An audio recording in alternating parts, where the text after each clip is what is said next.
Assalamualaikum warahmatullahi wabarakatuh. 96,8 Perkasa FM, nyalakan energi maju. Selamat sore kawan Perkasa, selamat sore pendengar radio Perkasa di Tulungagung dan Kediraya, dan selamat sore juga kepada seluruh santri Pondok Pesantren Al-Fatahiyah Miren Kranti Boyolali Tulungagung. Sore hari ini kawan Perkasa masih disiarkan langsung dari Pondok Pesantren Al-Fatahiyah Miren Kranti Boyolali Tulungagung, zona Islami spesial Ramadan, dengan kajian kitab hadis Arba'in Nawawi bersama dengan Kiai Muhammad Anam Muhsin. Assalamualaikum warahmatullahi wabarakatuh. Bismillah, alhamdulillah, wassalatu wassalamu ala rasulillah wa ala alihi wa sahbihi wa mawalah. Rabbi syrah li sadri wa yassir li amri wahlul 'uqdatam min lisani yafqahu qawli. Amma ba'du, fala haula wala quwata illa billahil aliyil azim. Kita sampaikan selamat sore kepada para santri Pondok Al-Fatahiyah, para pendengar Radio Perkasa FM dimanapun berada.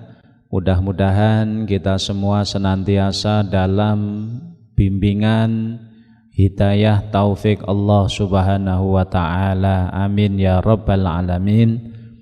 Pada sore ini kita akan melanjutkan pembahasan kajian kitab hadis Arba'in Nawawi. Sekarang kita sampai kepada hadis yang ke-34. Bismillahirrahmanirrahim. An Abi Sa'id Al-Khudri.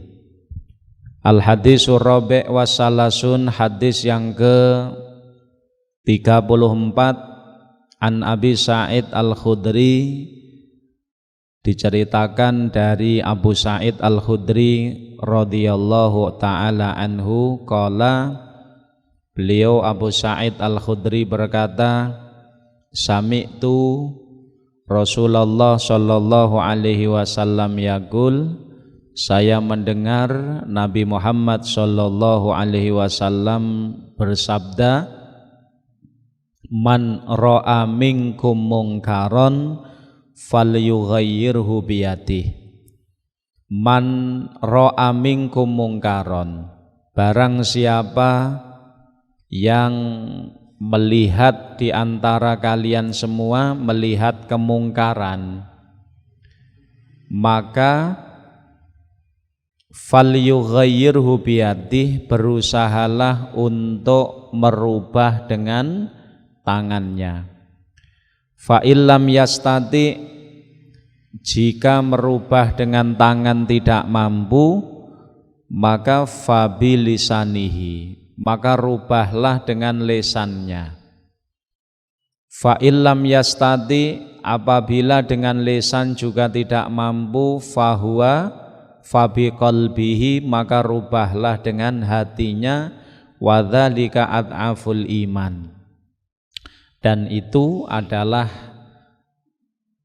selemah-lemahnya iman. Rawahu Muslim, hadis diriwayatkan Imam Muslim. Dari hadis yang ke-34 ini menjelaskan tentang taghyirul munkar wa maratibuhu. Jadi menghilangkan kemungkaran, wa maratibuhu, dan tahapan-tahapan di dalam amar ma'ruf menika, nahi mungkar ini. Jadi di dalam amar ma'ruf nahi mungkar itu juga ada tahapan-tahapannya yang hendaknya dilaksanakan. Jadi tidak serta-merta dalam amar ma'ruf itu melakukan sesuatu yang melebihi batas, tidak, tapi ada tahapan-tahapannya. Kanjeng Nabi Muhammad sallallahu alaihi wasallam dawuhaken, man ra'a minkum mungkaron, jika barang siapa melihat di antara kalian kemungkaran, barang siapa di antara kalian melihat kemungkaran, maka falyughayyirhu biyadihi, rubahlah dengan tangannya. Jadi di sini ada bahasa mungkaron.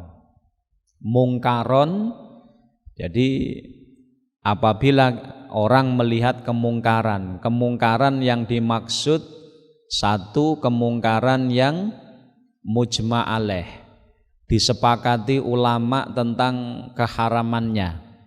Jadi disepakati tentang keharamannya. Atau setidaknya kemungkaran yang menurut pelaku itu haram. Jadi bi'tiqadil fa'il. Jadi keharaman yang menurut pelaku itu sesuatu yang diharamkan. Maka apabila kita melihat kemungkaran yang sedang terjadi, maka perintah Nabi Muhammad SAW falyughayyirhu biyadihi, maka berusahalah untuk merubah dengan tangannya. Ini fase pertama. Jadi kalau kita mampu merubah dengan tangan kita, dengan tindakan, maka kita rubah kemungkaran itu dengan tindakan. Tapi tentunya tindakan yang dimaksud itu tindakan yang tidak menimbulkan kemungkaran yang lebih besar. Ya, jadi tidak menimbulkan kemungkaran yang lebih besar. Jadi pertama, rubahlah dengan tangan. Kalau merubah dengan tangan tidak mampu, bagaimana? Merubah dengan tangan tidak mampu, maka fabilisanihi, maka rubahlah kemungkaran itu dengan lesannya. Kalau tidak mampu dengan tangan, dengan napa niku tindakan kita tidak mampu, maka fabilisanihi ay falyughayyirhu biqaulihi. Jadi kita amar ma'ruf nahi mungkar dengan lisan, memberikan nasihat untuk atau memerintahkan supaya pelaku kemungkaran meninggalkan kemungkarannya. Kemudian kalau memang tidak mampu, bagaimana? Fa'ilam yastati, kalau dengan lisan juga tidak mampu, fa'ilam yakdir ala taghyir bilisanihi, kalau dengan lisannya juga tidak mampu, ka'an khofa ala nafsin au udwin au malin au isari fitnatin, dengan gambaran tidak mampu ini, kalau amar ma'ruf nahi mungkar dipaksakan dengan lisan, ini akan mengkhawatirkan keselamatan dirinya atau keselamatan anggotanya atau harta, atau isari fitnatin, akan menimbulkan fitnah. Maka kalau memang demikian, ketika amar ma'ruf nahi mungkar dengan lisan tidak mampu, dengan gambaran khawatir kalau nanti amar ma'ruf nahi mungkar dengan lisan justru akan mencelakakan dirinya, hartanya, keluarganya, atau menimbulkan fitnah, maka bagaimana? Maka fabi qalbi, artinya rubahlah kemungkaran itu dengan hatinya. Bi ayyakrahahu wala yardha bihi, gambaran merubah kemungkaran dengan hati itu, yang penting hati kita itu benci terhadap perbuatan mungkar. Hati kita tidak suka terhadap perbuatan mungkar dan tidak ridho. Kemudian wayakzima ala annahu law qadara ala taghyiri bi fi'lin aw qaulin la fa'ala, dan kita punya tekad apabila kita mampu, suatu saat kita mampu merubah kemungkaran dengan perbuatan atau dengan ucapan, niscaya kita akan melakukannya. Itu hadza fardhu ainin ala kulli muslimin. Ini diwajibkan. Jadi apa yang disampaikan oleh Kanjeng Nabi Muhammad sallallahu alaihi wasallam itu adalah menjelaskan tentang marotib. Marotib itu fase-fase, ya, fase-fase di dalam amar ma'ruf nahi mungkar. Prinsip di dalam amar ma'ruf nahi mungkar itu yang penting konsepnya harus fal akhaf sumal akhaf. Dari yang paling ringan kemudian yang agak ringan dan seterusnya. Jadi kita mulai dengan yang paling ringan dulu. Jadi paling ringan. Jadi artinya misalnya ada kemungkaran. Kemungkaran ini umpama dengan nasihat yang baik, dinasihati yang baik kemungkaran itu bisa hilang, maka harus kita menggunakan nasihat yang baik dengan santun. Ya, jadi kalau dengan nasihat yang baik, dengan nasihat yang santun, itu kemungkaran sudah bisa hilang, maka kita tidak boleh dengan ucapan yang keras, tidak. Kalau dengan ucapan yang lemah lembut bisa, maka kita tidak boleh meningkat kepada fase atasnya. Kalau misalnya dengan kalimat yang tegas itu sudah bisa menghilangkan kemungkaran, maka tidak boleh dengan tindakan. Ini konsep di dalam amar ma'ruf nahi mungkar. Jadi fal akhaf sumal akhaf, artinya diprioritaskan yang paling ringan kemudian yang agak ringan. Itu harus diperhatikan betul. Jadi siapapun yang ikut andil dalam amar ma'ruf nahi mungkar itu harus memperhatikan fase-fase. Jadi fal akhaf sumal akhaf, yang paling ringan kemudian yang agak ringan. Jadi misalnya ada kemungkaran, ya, ada orang minum minuman keras. Umpama kita tahu, kemudian kita nasihati dengan nasihat yang baik, sudah bisa meninggalkan minuman keras, maka tidak boleh dengan ucapan yang kasar. Harus dengan kalimat yang santun. Nah, kalau misalnya kalimat yang santun tidak bisa, mungkin dengan kalimat yang tegas. Kalau dengan kalimat yang tegas sudah bisa menghentikan kemungkaran, maka tidak boleh untuk tindakan. Nah, itu prinsip pertama, fal akhaf sumal akhaf. Yang kedua yang harus diperhatikan dalam pelaku amar ma'ruf nahi mungkar, tidak boleh menimbulkan kemungkaran yang lebih besar.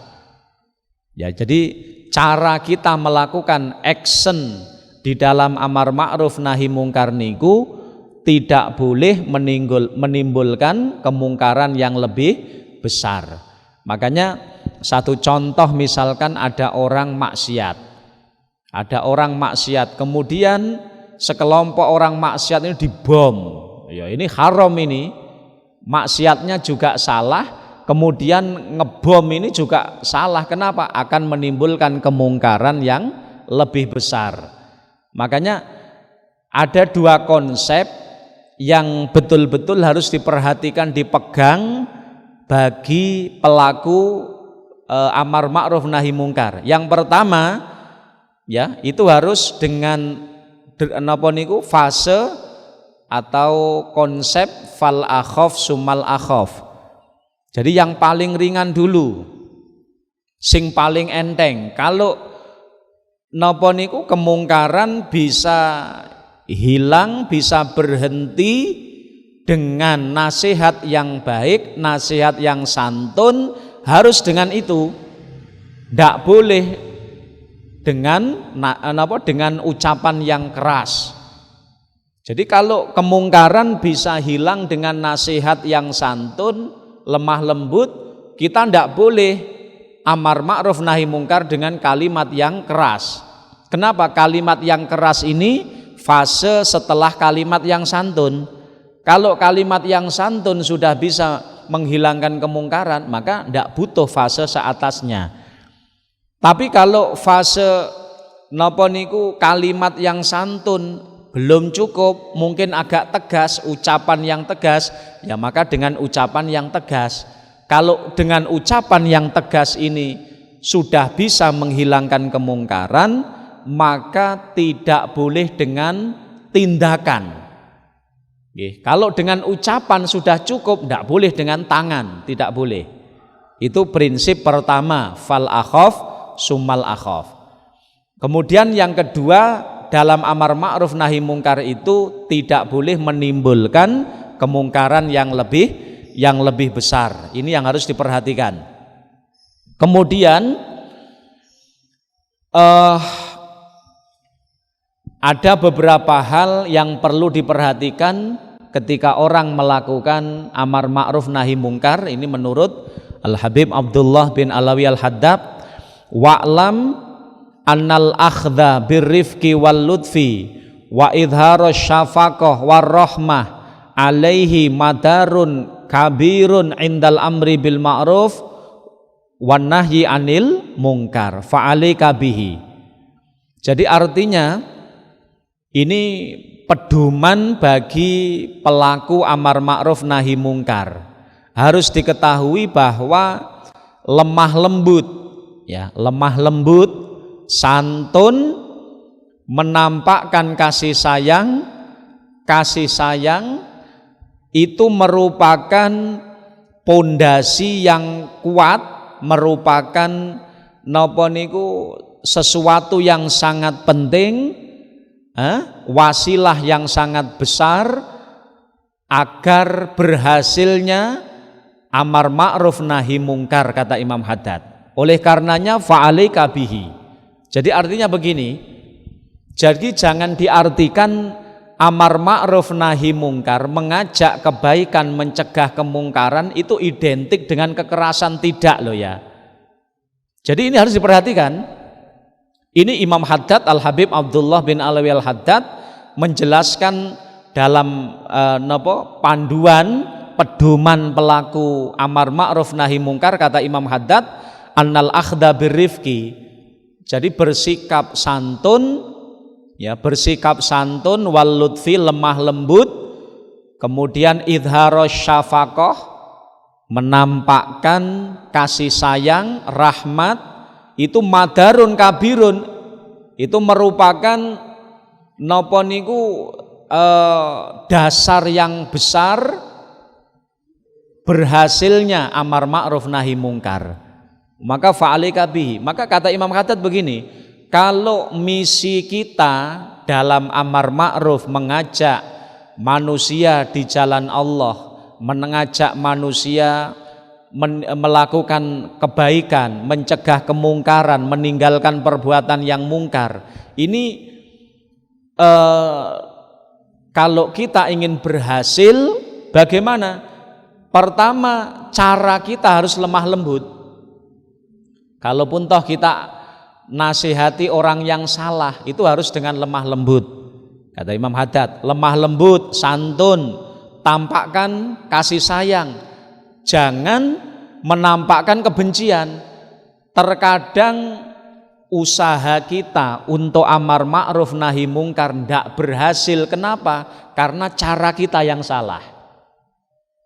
Karepe ngono ngilai kemungkaran, tetapi cara kita yang salah, cara kita kasar, ya, cara kita kasar, cara kita menampakkan kebencian. Lah ini tidak akan diterima.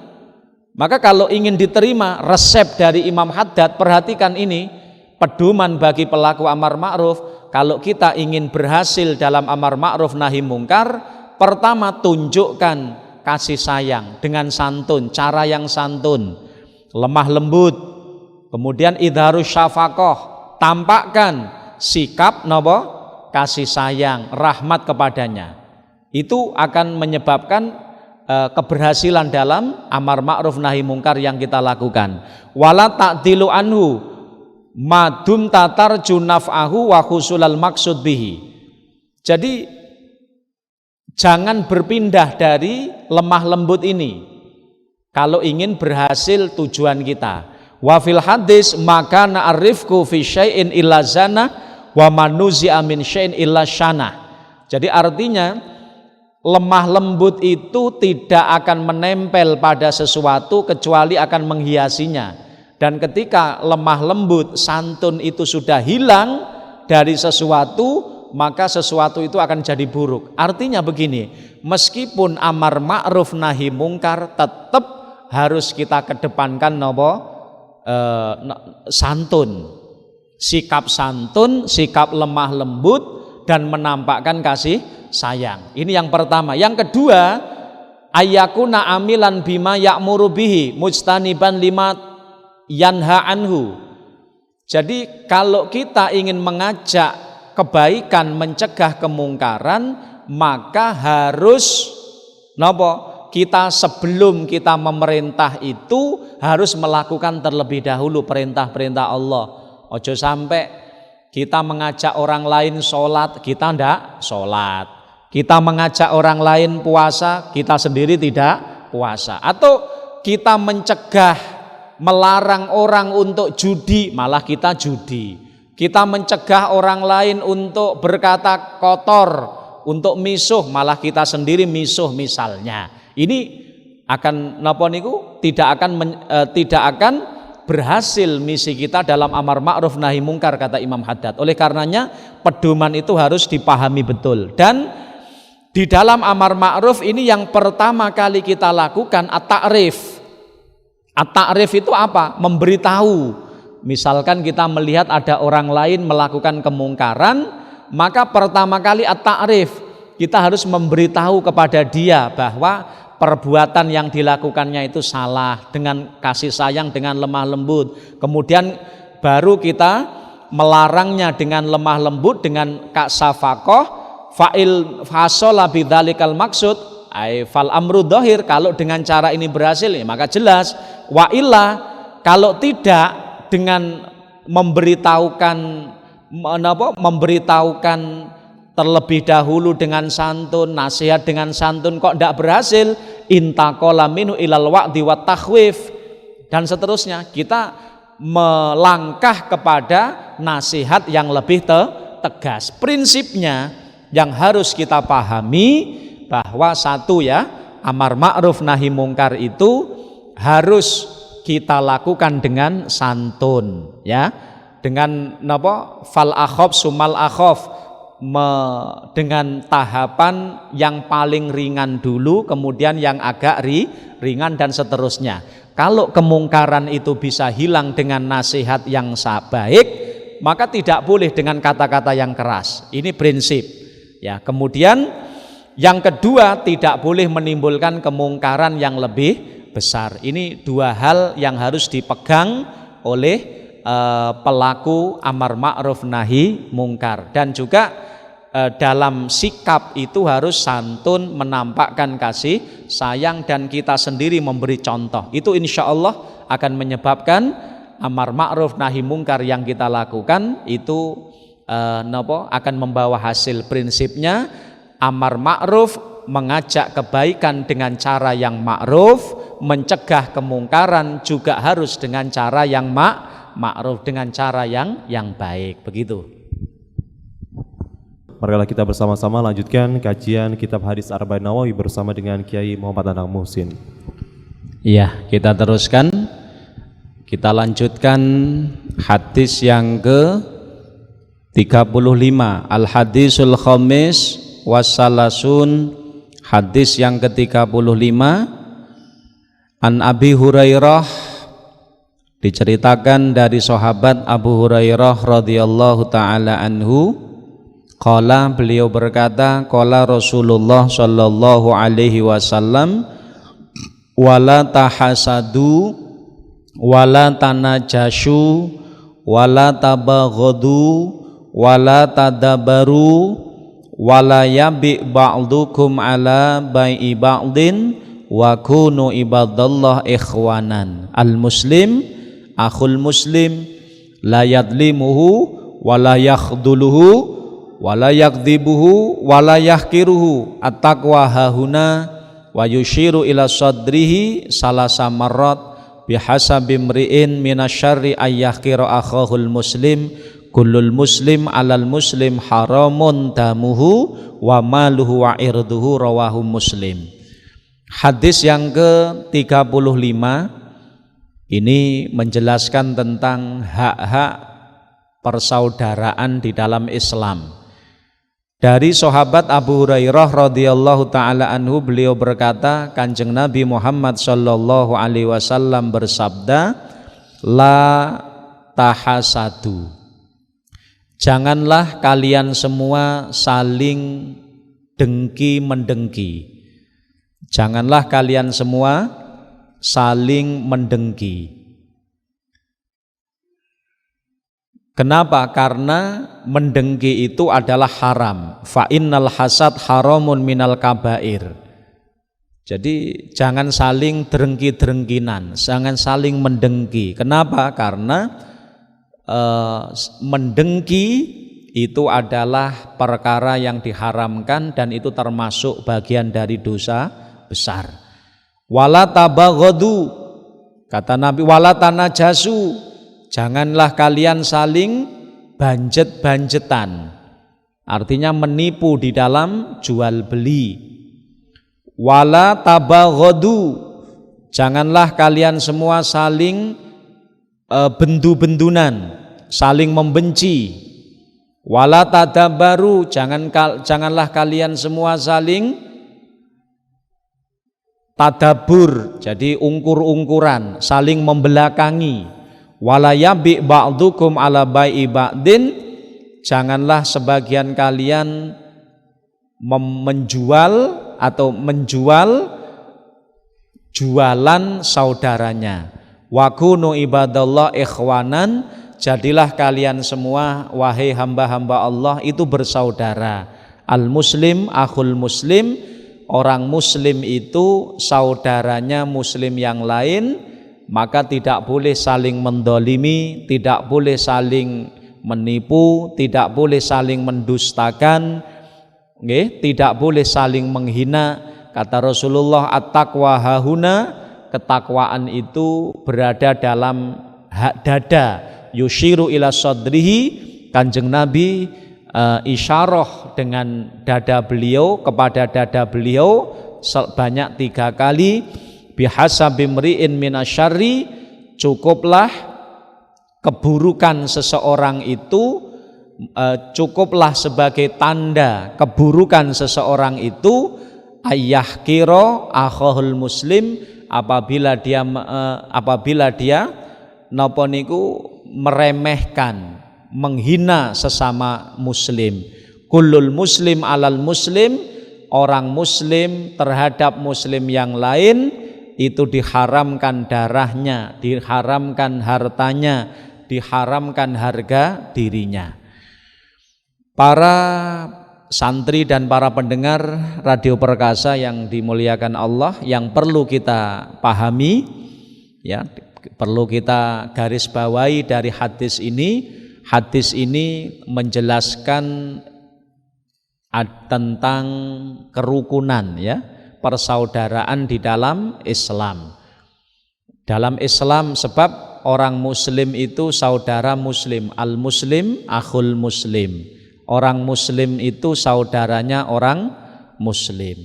Bahkan dalam satu hadis Kanjeng Nabi Muhammad SAW mengatakan, beliau dawuh, perumpamaan muslim satu dengan muslim yang lain itu, ya, kal jasadil wahid, seperti tubuh niki.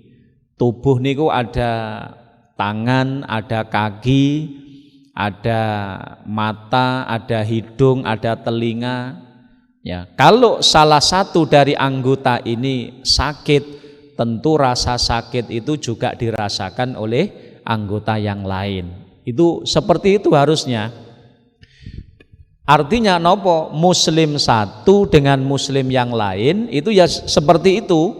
Mestinya kalau ada satu orang muslim sakit, maka rasa sakit ini juga dirasakan oleh muslim yang lain. Itu hendaknya begitu. Maka dalam hadis yang ke-35 ini Nabi kita Muhammad SAW memberikan nasihat tentang persaudaraan sesama muslim. Jadi sesama muslim itu wala tahasadu, janganlah saling dengki-dengkian, ojo saling hasut-hasutan, drengki-drengkian, jangan. Jangan.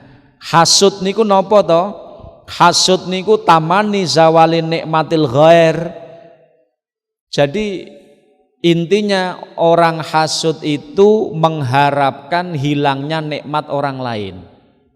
Jadi kalau orang lain saudaranya dapat nikmat dia tidak seneng, itu hasud itu.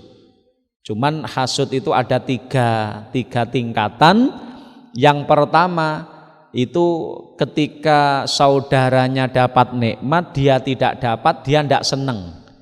Meskipun tidak mengharapkan hilang, meskipun tidak mengharapkan pindah kepada dirinya. Ini juga masuk kategori hasud.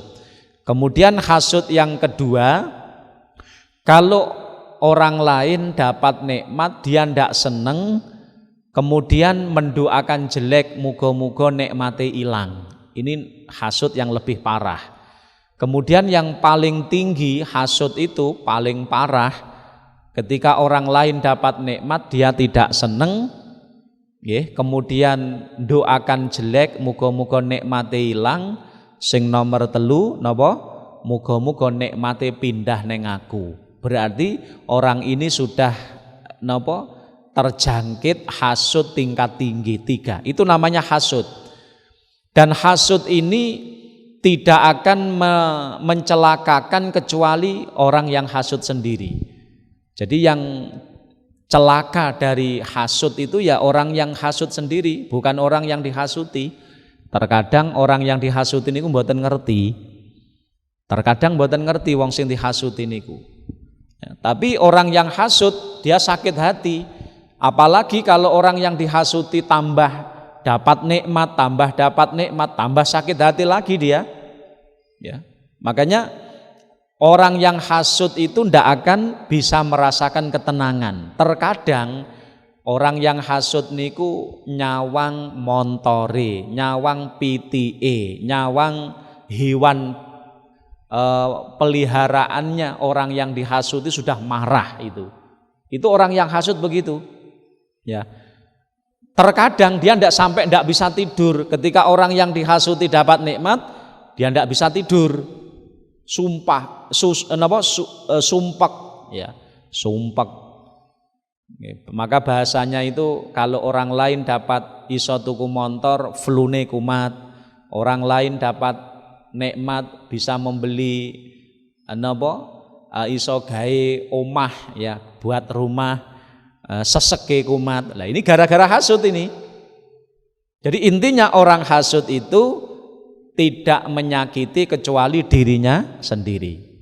Harus dipahami itu. Yang kedua, hasud ini bisa menghapus pahalanya amal. Sebagaimana sabda Nabi kita Muhammad SAW, innal hasad yakulul hasanat kama takulun nar al khatab. Jadi hasud niku memakan kebaikan. Jadi hasud itu memakan kebaikan, menghapus pahala, seperti halnya api ini akan bisa menghilangkan kayu kering. Ya. Oleh karenanya hasud ini sangat berbahaya intinya. Maka Nabi Muhammad SAW dalam konsep napa niku persaudaraan sesama Muslim, Nabi pertama mengatakan napa? Wala taha satu, jangan saling hasut-hasutan, jangan saling drengki-drengkinan. Kemudian juga wala tanajasu, jangan saling menipu dalam jual beli, banjet-banjetan. Wala tabaghadu, jangan saling bendu-bendunan, jangan saling bermusuhan.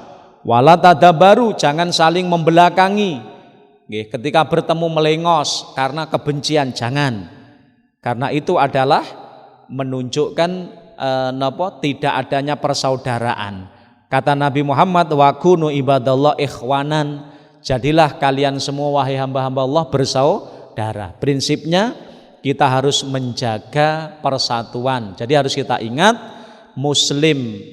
seorang muslim itu saudaranya muslim yang lain. Jadi orang muslim itu adalah saudaranya muslim yang lain, tidak boleh saling mendolimi, tidak boleh saling membenci, tidak boleh saling menyakiti. Kita adalah bersaudara. Mudah-mudahan Allah Subhanahu wa taala menjadikan kita orang muslim yang baik. Amin. Allahumma amin. Amin amin ya rabbal alamin. Sebelum kita akhiri zona Islami sore hari ini, kita tutup dengan doa yang akan dipimpin langsung oleh Kiai Muhammad Anam Muhsin. Mari kita tutup dengan doa majelis yang mulia ini. Semoga Allah Subhanahu wa taala jadikan kita semua orang-orang yang dicintai Allah. Kita sebagai orang muslim yang dicintai Nabi Muhammad sallallahu alaihi wasallam, kita jadi orang yang diberikan keselamatan dunia dan akhirat. Amin ya rabbal alamin. Allahumma shalli ala sayyidina Muhammad wa ala ali sayyidina Muhammad. Alhamdulillahi rabbil alamin. Allahumma barik lana fi hayatina, Allahumma barik lana fi arzakina, Allahumma barik lana fi ulumina, Allahumma barik lana fi dzurriyyatina wa ahlina wa talamidina zaujatina auladina. Allahumma rzuqna ilman nafi'a amalan sholihan maqbula. Rabbana atina fid dunya hasanah fil akhirati hasanah qina adzabannar. Allahumma khtim lana bi husnil khatimah. Na'udzubika min su'iha. Sallallahu ala sayyidina Muhammadin wa ala alihi sahbihi sallam. Alhamdulillah rabbil alamin. Assalamualaikum warahmatullahi wabarakatuh. Waalaikumsalam warahmatullahi wabarakatuh. Semoga zona Islami spesial Ramadan sore hari ini bisa memberikan manfaat dan juga keberkahan pada kita semua. Dan Anda bisa simak terus zona Islami spesial Ramadan setiap hari selama bulan Ramadan mulai jam 4:30 sore sampai menjelang berbuka puasa. Anda bisa juga simak tayang ulang zona Islami spesial Ramadan ini di YouTube, channel YouTube Ponpes Pondok Pesantren Al-Fatahiyah Miren Ngeranti Boyolali Tulungagung. Akhir kata dari saya Danang Prayogi bersama dengan tim Newsroom yang bertugas pamit undur diri. 96,8 Perkasa FM, nyalakan energi maju. Wassalamualaikum warahmatullahi wabarakatuh.